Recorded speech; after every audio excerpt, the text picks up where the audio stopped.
जगतसिंहपुर जिला तीर्तोल तहसिल अधीन मुख्य राजस्व ग्राम पुटिंगु खरीपड़िया ग्राम को अलग करी एक पृथक नूतन राजस्व ग्राम भावे घोषणा करने को सरकारी भावे अनुमोदन मिली।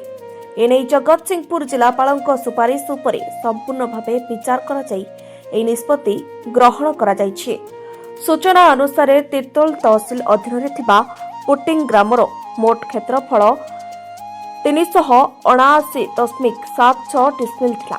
विभाजन पर मुख्य राजस्व ग्राम पुटिंग को 277.21 डिसमिल क्षेत्रफल सहित पुनर्गठन करा जायछि एवं अन्य अंश को नूतन बा नुआ राजस्व ग्राम खरीपड़िया भावे घोषणा करा जायछि।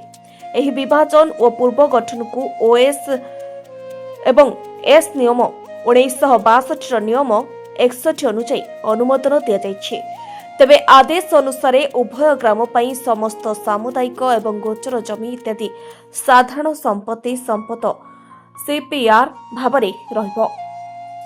संपृक्त कार्यालय को ग्रामर मानचित्र व रेकर्ड रे एही आदेश को कार्यकारी करने सह सरकार एवं निर्देशालय को सूचना देवा को निर्देश दिया जायछि।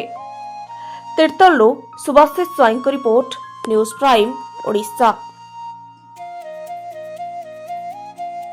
से दीर्घ दिन धरी से ग्रामवासी मैंने दाबी कर आमको रेवेन्यू विलेज मान्यता दि जाऊ।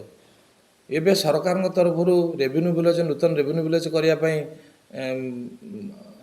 आसी निर्देश आसी आम खरीपड़िया सांगे गोपालपुर नहणपड़ा जोड़े रेवेन्यू विलेज करने आम प्रस्ताव देलु से गोटे आमर आप्रुव हो सरकार तरफ आप्रुव आसी ग्रामवासी मैंने बहुत खुशी।